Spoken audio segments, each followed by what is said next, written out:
Returning from a trip, I found my bags dumped on the sidewalk with a note, "If you want to stay here, we have the garage. Love, your daughter-in-law." Before my taxi even pulled away, I called the bank because I was the one paying the mortgage. Can you believe this? I came home from a relaxing trip, expecting my own bed, and instead, I found my entire life, my suitcases, dumped on the sidewalk. And tacked right onto my biggest bag? A note from my own daughter-in-law, a cold, calculated message that felt like a punch to the gut. "If you want to stay here, we have the garage." My hands were literally shaking, clutching that hateful little note. I mean, my own house. This wasn't just some rental. Richard and I built this place from the ground up, 35 years ago, when Gregory was just a baby. We poured our lives into every single wall, every tree in the yard. After Richard passed, 2 years ago, I signed the house over to Gregory and Vanessa, legally, but I was still the one quietly, faithfully, paying the mortgage every single month. Before the taxi even pulled away, I had my phone to my ear, dialing the bank, needing to hear it confirmed, even though I already knew. "Yes, Mrs. Wilson," the customer service rep chirped, "your automatic payment of $1,867 went through last Friday, as scheduled." A heavy drop of rain splattered on my forehead right then, almost on cue. 68 years old, and there I stood, watching the sky open up, like it was giving me permission to just break down right there on the sidewalk. Honestly, I should have seen it coming. All those little things that weren't so little after all. The way Gregory and Vanessa would exchange those knowing glances whenever I dared mention redecorating my own kitchen. The not-so-subtle hints about senior communities where I wouldn't have to worry about a thing. Or how they completely rearranged the living room last Christmas when I visited my sister, actually moving my reading chair, the one Richard gave me, down to the cold, damp basement. It was like they were slowly, steadily, erasing me from my own home. The garage door was unlocked, and that's where they'd set up my new apartment. A thin twin mattress propped against the wall, a tiny nightstand, a lamp. My clothes hung on a portable rack. And my books, my photos, all my keepsakes? Stacked neatly in cardboard boxes, labeled in Vanessa's crisp, dismissive handwriting, "Mom stuff." I just sank onto that mattress, the concrete floor chilling my feet. Through the small, grimy window, I could see the house. My house. The one where I'd raised my son, buried my husband, and, apparently, lost my place in the world. Then my phone buzzed. A text from Gregory. "And you won't believe the nerve of this man, Mom, we need this space. Vanessa has been asking for a home office for months. The garage apartment has everything you need. Don't make this difficult. Don't make this difficult, as if I was the problem." I'm not one to cry easily, you know me, but the tears just came then. Silent. Hot. Burning down my cheeks. I thought of everything. All those nights I stayed up with Gregory when he had asthma attacks. The second job I took to pay for his college when Richard's business went south. The weekends I spent watching the grandkids so Gregory and Vanessa could have their couple time. And now? I was just a burden. An inconvenience. To be tucked away in the garage, like some forgotten storage item. I didn't even respond to Gregory's text. No.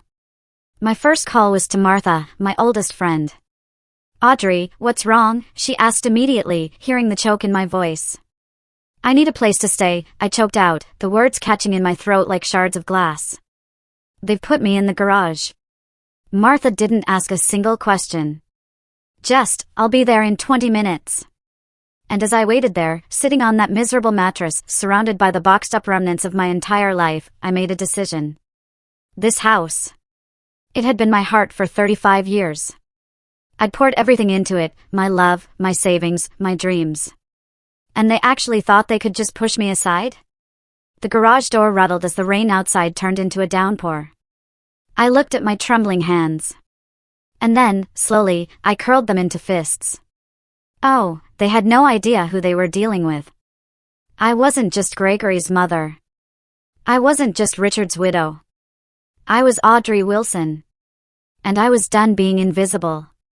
Martha's spare bedroom wasn't exactly a palace, but after 3 days at the Sunset Motel, a name that felt a little too on the nose for this chapter of my life, it felt like pure luxury. At least it had a door that locked and windows that let in actual sunlight. "You can stay as long as you need," Martha insisted, setting a warm mug of coffee in front of me. Jim and I rattle around in this house like two peas in a barrel since the kids moved out.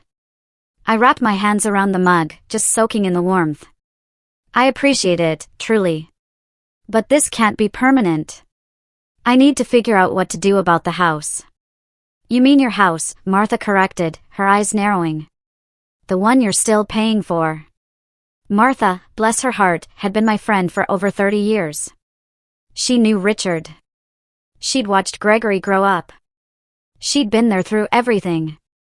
And unlike my own son, she actually remembered who I was before I became, well, invisible.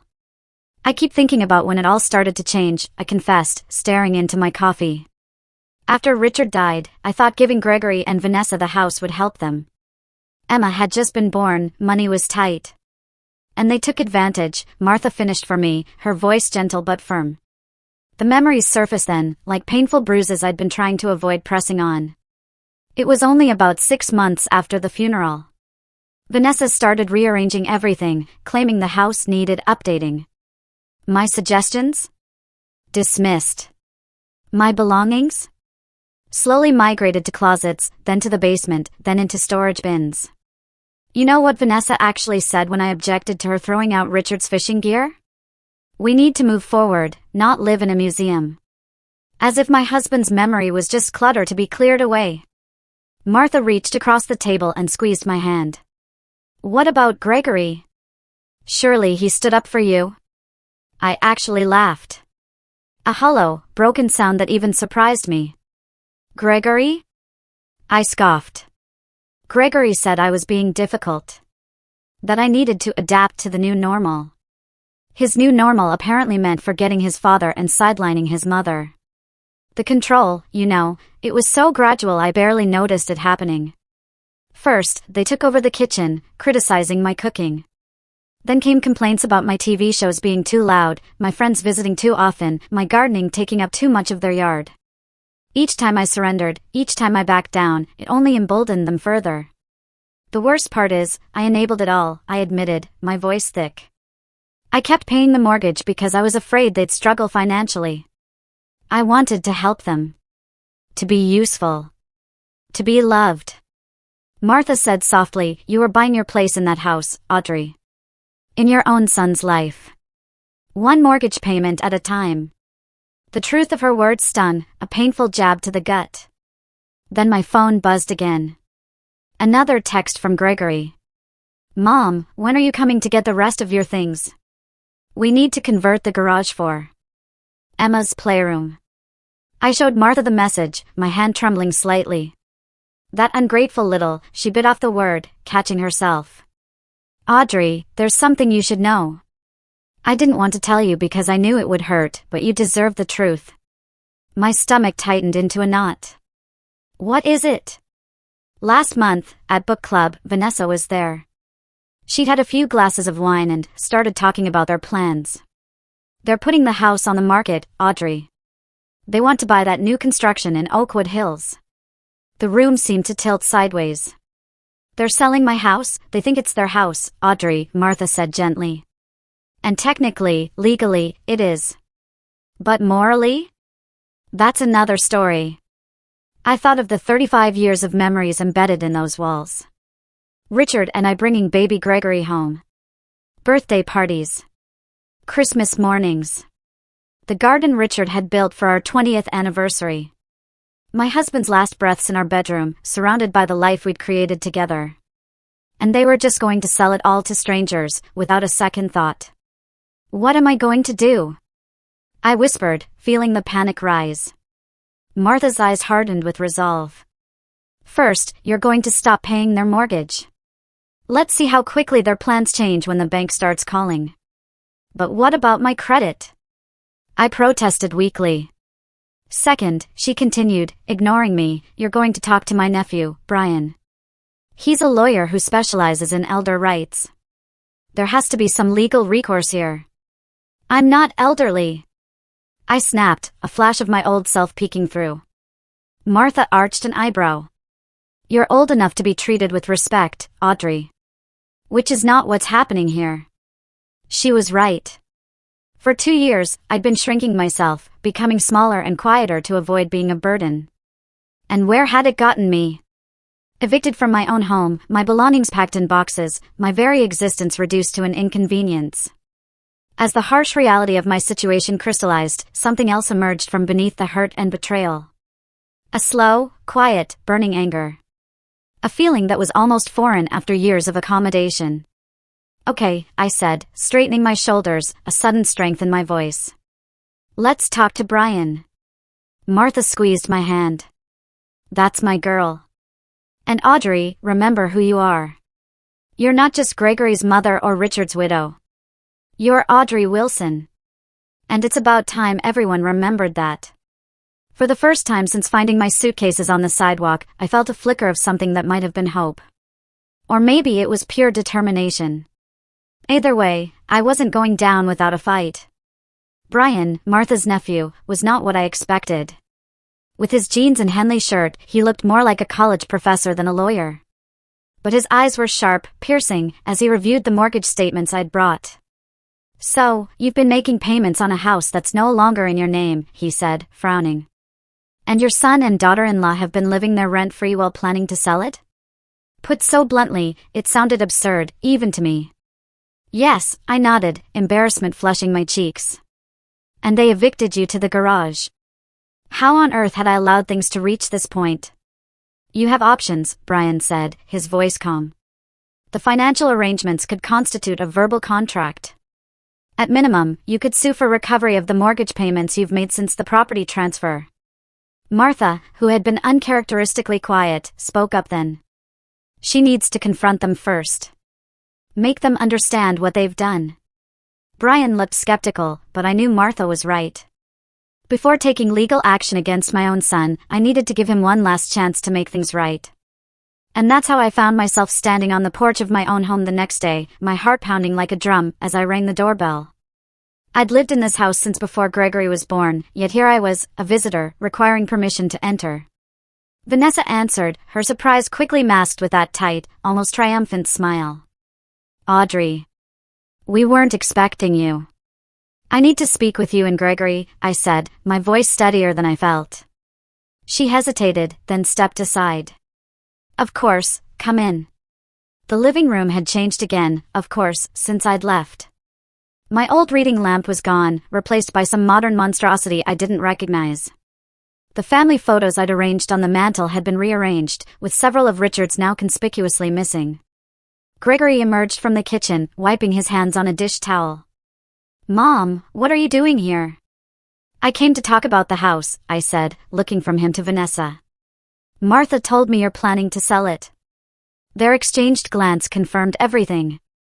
We were going to tell you, Gregory said, not quite meeting my eyes, once everything was finalized. Finalized? I echoed, my voice rising slightly. This was my home for 35 years. Your father and I built this house. We raised you here. Vanessa sighed dramatically, like I was being a huge inconvenience. Audrey, we understand you have sentimental attachments, but we need to do what's best for our family now. Asterisk your asterisk family? I repeated, my voice barely a whisper. And what am I? An uncomfortable, heavy silence stretched between us. Mom, Gregory finally said, his tone dripping with condescension, you signed the house over to us. We appreciate everything you've done, but it's our property now. We get to decide what happens to it. I took a deep breath, trying to hold on to my composure. I've been paying the mortgage for the past 2 years. Every month. $1,867 from my account to keep a roof over your heads. Another quick, knowing glance between them. They'd known. That was your choice, Audrey, Vanessa said coolly. We never asked you to do that. My hands began to tremble, but this time, it was with anger. I did it to help you.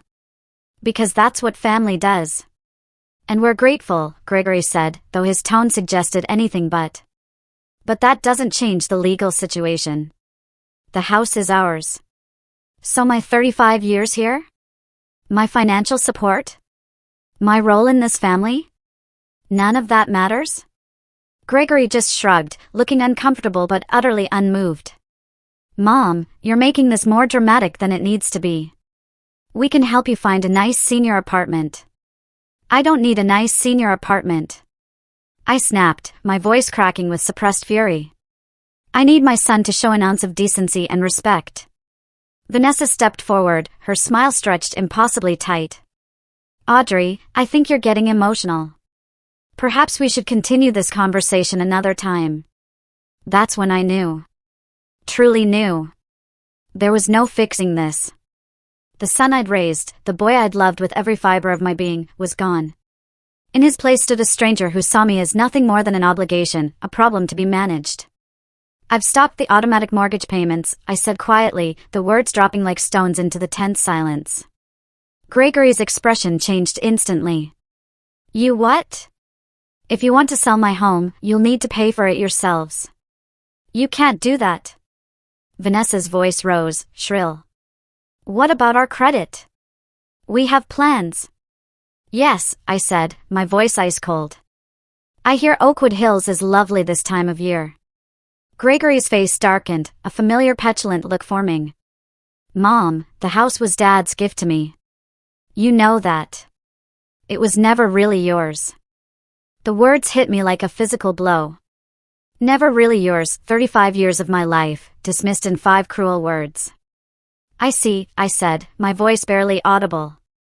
Well then, I suppose there's nothing left to discuss. I turned to leave, my legs unsteady beneath me. As I reached the door, I paused, looking back at the son who no longer seemed to see me. Your father would be ashamed of you, Gregory. And for the first time, so am I. I walked out, closing the door softly behind me. The spring air felt cool against my hot cheeks as I made my way down the driveway, away from the home that, apparently, had never truly been mine. Something had broken inside me today. But something else, something stronger, had been forged in its place. You did what? Martha asked, her coffee mug suspended halfway to her lips, when I told her. I stopped the payments, I repeated, still a little shocked by my own boldness. I told them if they want to sell the house, they'll need to pay for it themselves. Martha set her mug down with a definitive thunk. Well, it's about time. Brian, who had insisted on joining us after my confrontation, looked less enthusiastic. It's a good first step, Audrey, but we need to protect you legally. If your name isn't on the title anymore, you could be liable for the missed payments without any claim to the property. The adrenaline that had carried me through the confrontation was fading, leaving room for doubt to creep in. Had I made a terrible mistake? No, Martha said firmly, reaching over to squeeze my hand. You finally stood up for yourself. Brian tapped his pen against his legal pad. Let's be strategic about this. I'm going to contact the bank tomorrow, explain the situation, and see what options we have. In the meantime, you need to gather every shred of evidence that shows you've been making these payments. I nodded, thinking of the meticulous financial records Richard had taught me to keep. At least I had that. What about my things, still at the house? I asked, the thought of facing them again making my stomach churn. Martha squared her shoulders, a mischievous gleam in her eye. I'll go with you to collect them. And if they give us any trouble, I still remember how to swing the softball bat from our community league days. Despite everything, I found myself laughing. Martha had always been fiercely protective, even back in high school when she confronted the girls who'd made fun of my secondhand clothes. I don't know what I'd do without you both, I said, my voice catching. Brian reached over and squeezed my hand. You're not alone in this, Mrs. Wilson. We'll make sure they don't take advantage of you anymore. The very next morning, a call came from First Federal Bank. I answered with trepidation, expecting questions about the missed mortgage payment. Mrs. Wilson, this is Trevor Phillips from the mortgage department. We've received a request to discuss the situation with your property on Maple Avenue. I gripped the phone tighter. Yes, that's correct. I understand you've been making payments on a property that's no longer in your name. Our records show consistent payments from your account for the past 26 months. Yes, I confirmed, but I've decided to stop those payments. There was a pause. Then, Mrs. Wilson, I don't normally do this, but would you be willing to come into the branch to discuss this further? I think there might be options you haven't considered. 2 hours later, I sat across from Trevor, a kind-faced man about my son's age, as he explained something called an equitable lien. Essentially, by consistently paying the mortgage on a property from which you derive no benefit, you may have established an interest in the property even without being on the title. Hope fluttered in my chest. What does that mean, exactly? It means you could potentially place a lien on the property for the amount you've contributed, he explained. They wouldn't be able to sell without addressing that lien. For the first time since finding my suitcases on the sidewalk, I felt a glimmer of control returning. There's something else, Trevor said, lowering his voice slightly. Your son called this morning. Quite upset about the missed payment. He seemed unaware of how mortgages work. I wasn't surprised. Gregory had always relied on others to handle the practical aspects of life. First Richard and me, now Vanessa, and apparently, my monthly payments. What did you tell him? That missed payments affect credit scores and could eventually lead to foreclosure proceedings, Trevor said. He didn't take it well. As if on cue, my phone buzzed with a text from Gregory. Mom, we need to talk about the mortgage ASAP. I showed Trevor the message. What would you like to do, Mrs. Wilson? He asked. It was such a simple question, but no one had asked me that in years. What did I want? Not just regarding the house, but with my life? I thought of the confrontation with Gregory and Vanessa, their casual dismissal of my contributions, their assumption that I would continue to finance their dreams while being relegated to the garage. I want what's rightfully mine, I said, surprising myself with the firmness in my voice. Trevor nodded, respect evident in his expression. Then let's make that happen. That afternoon, armed with information from Trevor and legal advice from Brian, I took another unexpected step in my new life. I applied for a job. The help wanted sign in the window of Rosie's cafe had caught my eye as I walked back to Martha's house. You want to wait tables? Martha asked, eyebrows raised, when I told her. I was a waitress all through college, I reminded her. And I need my own income. My own life. I can't just hide out in your spare room forever. Martha considered this. Well, Rosie's does have the best pie in town. 2 days later, I had my first shift. My feet ached and my back screamed by the end of it, but the tips in my pocket were mine, earned by my own hands. The simple satisfaction of that was something I hadn't felt in years. When I returned to Martha's, exhausted but oddly invigorated, there were 6 missed calls from Gregory on my phone. I listened to the first voicemail. Mom, the bank called about the mortgage. They mentioned something about a lien. What are you doing? Call me back immediately. I deleted it without listening to the others. For once, Gregory would have to wait for my convenience, not the other way around. Martha brought me a glass of wine and sat beside me on the porch swing. How does it feel? She asked softly. I considered the question, watching the sunset paint the sky in shades of pink and gold. It feels like I'm finally waking up, I said. Like I've been sleepwalking since Richard died. And now? Now you're Audrey again, Martha finished for me. I nodded, raising my glass in a small toast. To Audrey Wilson. It's nice to finally meet her. After 3 weeks of working at Rosie's Cafe, I had settled into a routine that felt surprisingly comfortable. My tips were modest but steady, and the physical work kept my mind occupied. More importantly, I had a purpose again. Somewhere to be, people who relied on me. A life that was entirely my own. Which is why the sight of Gregory standing awkwardly by the hostess stand sent a jolt through me. Mom, he said, his voice softer than I'd heard it in years. Can we talk? Rosa, the owner, caught my eye from behind the counter. Take 15 if you need it, Audrey. I nodded and led Gregory to a corner booth.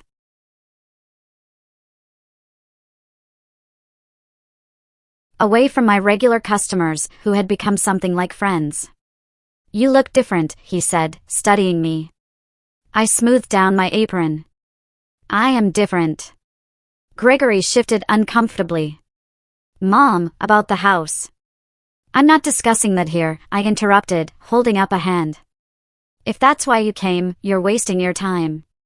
Please, he said, a note of desperation creeping into his voice. Vanessa and we're in trouble. The bank called about a lien, and our credit score is dropping because of the missed payments. I observed my son. His expensive watch, his carefully styled hair, the subtle scent of cologne that probably cost more than I made in a day at Rosie's. Everything about him screamed entitlement and comfort. A life cushioned by other people's sacrifices. What do you want from me, Gregory? He leaned forward, looking almost humble. We need you to lift the lien and resume the payments. Just until we can sell the house. The sheer audacity of it almost made me laugh. And what do I get in return? We'll make sure you're taken care of, he said, as if offering me some great kindness. There's a really nice senior community in Westbrook. Stop, I said, raising my hand. I'm not interested in being taken care of. I've been taking care of myself, and you, for years. Mom, be reasonable. You can't keep working here. He gestured around the cafe dismissively. You're almost 60. 58, I corrected, my voice firm. And I'm doing just fine. Gregory's face hardened slightly, his mask of contrition slipping. Fine. What do you want? A percentage of the sale? I studied him, the stranger wearing my son's face. I want my home back. He blinked, then laughed nervously. That's not possible. We've already made an offer on the house in Oakwood Hills. Not my problem. Gregory's expression darkened. It is your problem if you want a relationship with your granddaughter. With any of us. The threat hung in the air between us, ugly and explicit. My own son was using my love for his daughter as leverage. Are you threatening to keep Emma from me? He had the decency to look slightly ashamed, but pressed on. I'm just saying that families need to support each other. Vanessa and I have a plan for our future, and you're standing in the way. The way I stood in the way when I paid your college tuition? I shot back, my voice low and dangerous. Or when I watched Emma every weekend so you and Vanessa could have couple time? Or when I signed over the house and kept making payments so you could save for that boat you bought last summer? Gregory flushed, his face crimson. That's not fair. No, I agreed, my voice ringing with certainty. It's not. My break was almost over. I slid out of the booth and stood, straightening my apron. I need to get back to work. Mom, please, Gregory's voice cracked slightly. We need this. The house in Oakwood Hills is perfect. We can't lose it. For a moment, I saw the little boy who used to climb into my lap with scraped knees, looking to me to make everything better. But that boy was gone. In his place sat a man who saw me as nothing more than a means to an end. I'll think about it, I said finally, but then added the crucial condition, but I need something in writing from you and Vanessa first. Meet me at Brian Wallace's office tomorrow at 2 p.m. Relief washed over Gregory's face. Thank you, Mom. You won't regret this. As he left, I wondered if I already did. The next day, I arrived at Brian's office early, my stomach in knots. I'd barely slept, going over and over the decision I'd reached in the middle of the night. Gregory and Vanessa arrived precisely at 2, both dressed as if for a business meeting. Vanessa's smile was tight but triumphant as they took seats across from Brian's desk. Thank you for coming, Brian began formally. Mrs. Wilson has considered your request regarding the property on Maple Avenue. We appreciate that, Vanessa interjected smoothly, her voice a little too confident. We're certain we can reach an agreement that benefits everyone.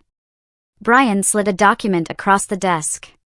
This is what Mrs. Wilson proposes. Gregory picked it up, scanning the contents. His expression shifted from hopeful to confused, then to outright angry in seconds. What is this? He demanded. That, I said calmly, meeting his gaze, is my condition for lifting the lien. I will resume mortgage payments, but the house will be sold to me, not to strangers.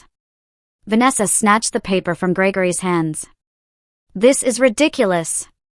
You want us to sell you the house for the remaining mortgage balance? It's worth at least 3 times that. It's worth exactly what I've put into it, I replied, my voice steady. 35 years of payments, repairs, and improvements. Gregory's face had turned an alarming shade of red. You can't do this. The house is legally ours. With a lien against it, Brian pointed out, his voice quiet but firm, which significantly complicates any potential sale. We'll fight this. Vanessa said, her voice cold and sharp. We'll get our own lawyer. I nodded, having expected this reaction. You can try. But the legal proceedings will take time. Months, maybe years. Your credit scores will continue to suffer. And that dream house in Oakwood Hills will go to someone else. The truth of this sank invisibly. Gregory and Vanessa had overextended themselves, counting on a quick sale of my house to finance their upgrade. You planned this all along? Gregory accused, his voice barely above a whisper, the betrayal raw in his eyes. From the moment we moved you to the garage. No, I said quietly, shaking my head. I just finally stopped allowing myself to be used. Vanessa stood abruptly. We need to discuss this privately. As they stepped out, Brian gave me an approving nod. You're doing the right thing, Mrs. Wilson. I wasn't so sure. The look of betrayal in Gregory's eyes haunted me. Had I become as calculating and cold as they were? Before I could dwell on it further, the office door opened. Gregory and Vanessa returned, faces grim but resigned. We'll accept your offer, Gregory said stiffly, his voice flat. But I hope you realize what this means for our relationship. I met my son's gaze steadily. I do. And I hope someday you'll realize what it meant when you put my suitcases on the sidewalk. The first night back in my house, I couldn't sleep. I wandered from room to room, touching familiar walls, tracing the doorframe where we'd marked Gregory's height each year, standing in the kitchen where Richard and I had danced on our 30th anniversary. It had been 3 months since that confrontation in Brian's office. 3 months of legal paperwork, of tense exchanges with Gregory and Vanessa as they reluctantly moved out, of slowly rebuilding my life piece by piece. The house felt both familiar and strange. Vanessa had repainted several rooms in trendy grays and whites, removing the warm yellows and blues Richard and I had chosen. The kitchen had been remodeled with sleek, impersonal appliances.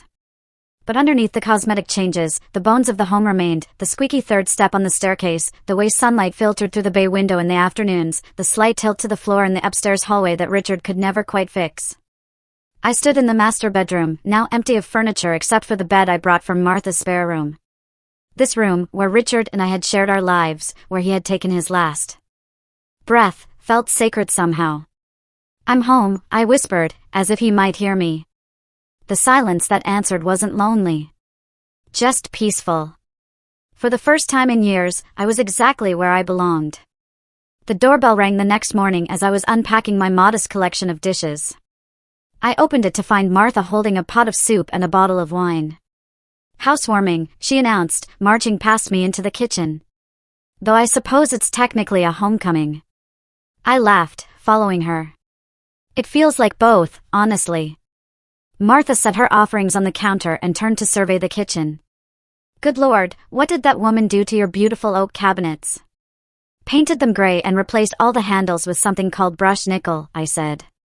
Apparently, oak is out. Martha snorted. You know what else is out? Throwing your mother-in-law out on the street. We both laughed, though the hurt beneath the humor was still raw. Have you heard from them? Martha asked as she helped me unpack. I shook my head. Not since the closing.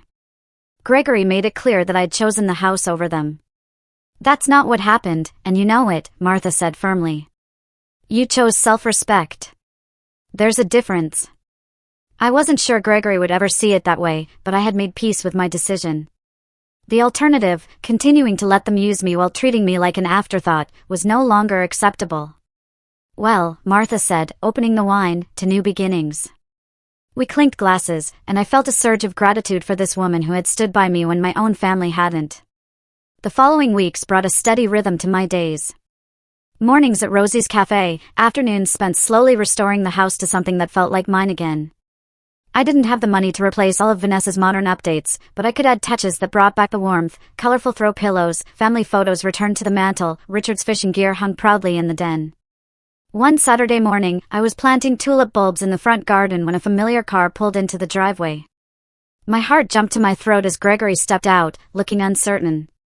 He stood awkwardly at the edge of the garden. The flowers look nice. I nodded, not trusting my voice. Dad always loved tulips, he continued, glancing around the yard. I remember him planting them every fall. I brushed dirt from my hands. What brings you here, Gregory? He shifted uncomfortably. We didn't get the house in Oakwood Hills. I wasn't surprised. Their credit had likely been too damaged by the missed mortgage payments. I'm sorry to hear that, I said, meaning it, despite everything. Gregory looked down at his shoes, expensive loafers now gathering dust from the garden. We found an apartment instead. It's small, but it's teaching us some perspective, I guess. I waited, sensing there was more. Vanessa's pregnant again, he said finally. The baby's due in January. Congratulations, I said softly, wondering if this news was meant to hurt me, to remind me of what I'd be missing. Gregory met my eyes for the first time. Emma asks about you. She doesn't understand why we don't visit Grandma anymore. A pain, sharp and sweet, lanced through my heart. I missed my granddaughter fiercely. She's welcome here anytime, I said. So are you. Gregory nodded, then hesitated. Mom, I've been thinking about everything. About what happened. I held my breath, not daring to hope for real understanding. I'm not saying we handled things well, he continued, choosing his words carefully, but you chose a house over your family. I don't know if I can forgive that. My momentary hope deflated. He still didn't see it. I didn't choose a house, Gregory, I said quietly. I chose not to be erased. There's a difference. He frowned, clearly not agreeing. Anyway, I thought you should know about the baby. And maybe Emma could visit sometimes? If that's okay. It wasn't an apology. Not even close. But it was a small opening. A tiny crack in the wall between us.